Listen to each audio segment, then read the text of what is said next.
जय हिंद, वंदे मातरम, जय श्री राम। आज का हमारा विषय है पांचों तत्व।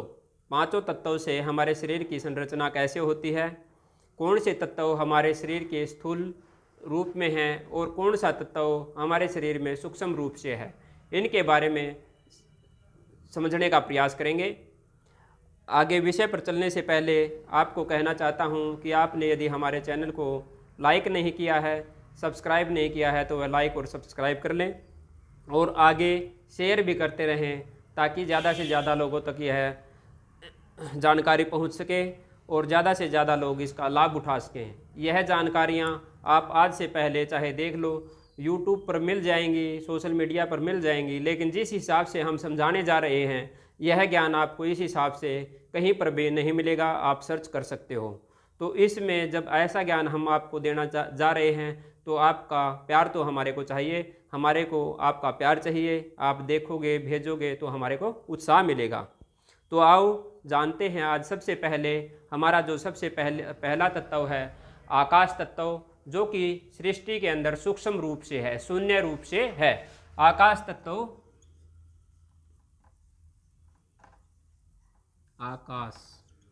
आकाश क्या है? शून्य। और इसके क्या है? राग, द्वेष, लोभ, मोह और भय। यह पांच चीजें जो हैं हमारे को आकाश तत्व के अंदर जो सूक्ष्म वृत्तियां हैं और सूक्ष्म रूप से ही हमारे अंदर रहती हैं। यह चीज़ें हर किसी के अंदर होती हैं। जैसे राग, किसी के अंदर बहुत ज़्यादा राग, किसी से द्वेष, राग बोलते हैं प्रेम को, कोई बहुत ही ज़्यादा हर किसी से प्रेम करने वाला होता है, कोई बहुत ही ज़्यादा द्वेष करने वाला होता है, कोई बहुत ही ज़्यादा लालची होता है, किसी के अंदर मोह ज़्यादा होता है, किसी के अंदर भय भी ज़्यादा होता है। तो यह चीज़ें आकाश तत्व की वजह से होती हैं। आगे इनके बारे में यह भी पढ़ेंगे कि अब कैसे जाने कि हमारे अंदर ये चीज़ कम है या ज़्यादा है, तो इसका हमारे आकाश तत्व से कम या अधिकता में क्या फ़र्क पड़ता है। तो यह आगे धीरे धीरे समझाएंगे। अभी इस चीज़ को ऐसे समझ लेना बहुत ही ज़रूरी है और आसानी से धीरे धीरे समझा जा सकता है। उसके बाद आता है वायु तत्व।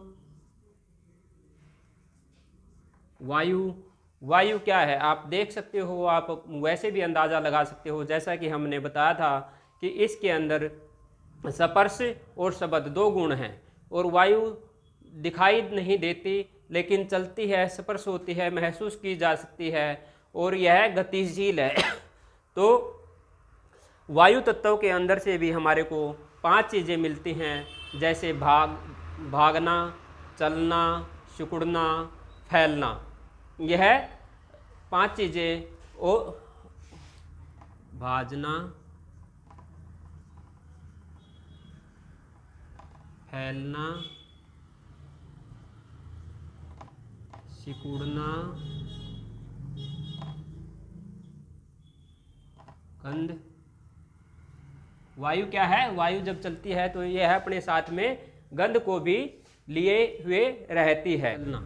जो हमारी क्रियाएं होती हैं सूक्ष्म रूप से, जैसे सांसों का लेना है, छोड़ना है,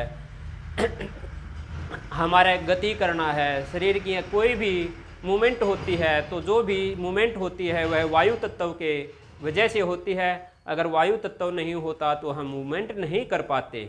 तो ये चीज़ें, हम आलसी हैं, हम चल नहीं पाते, या हम चलते हैं तो उस टाइम पर कोई दिक्कत हो जाती है, या हम चलते ही रहते हैं, बैठने का मन ही नहीं करता।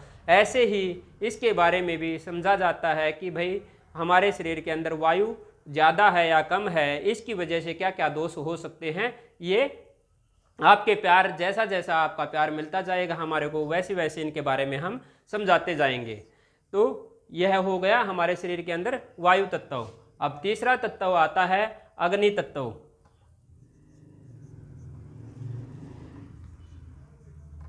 अग्नि, जैसा कि हम जानते हैं यह दो तत्व सूक्ष्म तत्व हैं, इनको देखा नहीं जा सकता, लेकिन अग्नि तत्व दिखाई देता है। और अग्नि तत्व के बारे में वैसे भी हम आसानी से समझ सकते हैं कि क्या है अग्नि में के अंदर क्या है, तेज, जो हमारे शरीर के अंदर है तेज, तेज जिसको कांति भी कहते हैं। अगर आपने देखा होगा कि गर्मी के अंदर प्यास भी ज़्यादा लगती है, तो इससे आप यह भी समझ सकते हैं, प्यास, तृषा भी बोलते हैं इसको, प्यास, निंद्रा, आलस्य, यह 5, इसको 25 सा भी बोलते हैं, 5 तत्व और 25 प्रकृति। तो यहाँ पर यह हो गया अग्नि। जैसे तेज है, किसी का चेहरा बहुत ज़्यादा तेज है, किसी को प्यास लगती है, निंद्रा आती है, किसी को आलस्य रहता है, कोई तृष्णा लगी रहती है।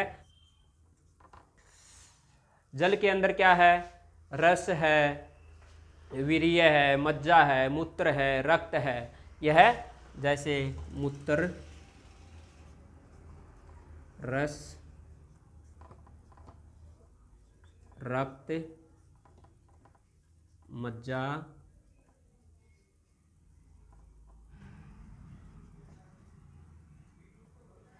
शरीर के अंदर जो यह 5 चीज़ें हैं हमारे को जल तत्व से की वजह से हमारे शरीर का ढांचा बना हुआ है। अब उसके बाद आता है पृथ्वी तत्व, हड्डी, मांस,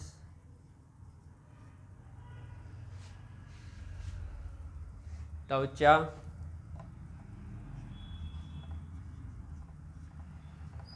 नाड़ी, रोम। यह ऐसे करके हमारे शरीर के 5 तत्व हो गए। और पांचों तत्व किस जो हमारे शरीर की संरचना हुई है, किस तत्व से किस चीज़ की संरचना हुई है, ये वो सब चीज़ें मैंने आपको समझा दी। अब जब भी हमारे शरीर की आप देखोगे कि शरीर की रचना किससे हुई है, 2 तत्व सूक्ष्म रूप से हैं, अग्नि और जल, पृथ्वी, जल और पृथ्वी जो कि हम ग्रहण करते हैं। और जो अग्नि तत्व है इसकी प्राप्ति हमारे को सूर्य से होती है, भोजन के जो रस हैं उनसे प्राप्ति होती है। और जो तेज है यह अग्नि तत्व ही इन चीज़ों को शरीर के अंदर बनाता है। फिर इन्हीं की वजह से शरीर के अंदर सप्त धातुओं की उत्पत्ति होती है। वो जो सप्त धातुएं हैं वही शरीर को पुष्ट करती हैं। तो आज हमने आपके को समझाया आकाश, वायु, अग्नि, जल और पृथ्वी, और इनसे शरीर की संरचना कैसे होती है। आप यह खुद वीडियो को देखकर समझकर अपने आप भी इस चीज़ को सोच सकते हो। तो आपको हमारा द्वारा दी गई जानकारी कैसी लगी? अगर अच्छी लगी हो तो वीडियो को लाइक करना, शेयर करना और हमारे चैनल को भी लाइक और सब्सक्राइब कर लेना, ताकि इसके बारे में आज अच्छे से जानकारी आगे भी देते रहेंगे।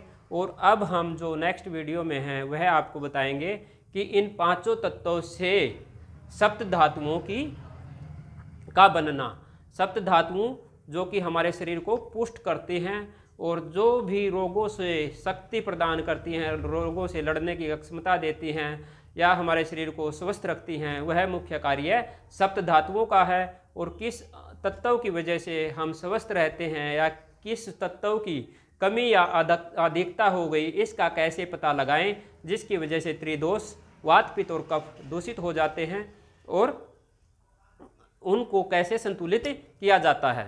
तो इसके लिए हम आपसे यही चाहते हैं कि आप हमारे को ज़्यादा से ज़्यादा प्यार दें, हमारी वीडियो को देखें, लाइक करें, सब्सक्राइब करें और लोगों तक भी पहुंचाएं। नहीं तो पहले की तरह पहले भी हमने वीडियो बनाई है और उसके बाद बनानी बंद कर देते हैं, क्योंकि जब कोई उसको देखने वाला नहीं होता तो हम भी सोचते हैं कि क्या करोगे ऐसा ज्ञान देकर। कुछ लोग कहते हैं कि फूहड़पंथी ज़्यादा हो गई है, तो भाई फूहड़पंथी तो वैसे ही बढ़ेगी, क्योंकि जब अच्छी चीज़ों को महत्व नहीं दिया जाएगा तो फूहड़पंथी को महत्व दोगे तो उसी चीज़ को देखने वाले होंगे, वही चीज़ें आपके सामने ज़्यादा आएगी। यानी कि जैसी दृष्टि वैसी सृष्टि। अब जैसा आप देखना पसंद करोगे वैसा ही आपको मिलेगा। आपको भी हमारे द्वारा दी गई जानकारियाँ अच्छी लगती हैं, चाहते हो कि हम अच्छी वीडियो बनाते रहें, लोगों के स्वास्थ्य के लिए कुछ जो प्रयास है वह करते रहें, तो वो आनंद तो तभी आएगा तब आप हमको प्रोत्साहित करो। तो जय हिंद, वंदे मातरम, जय श्री राम।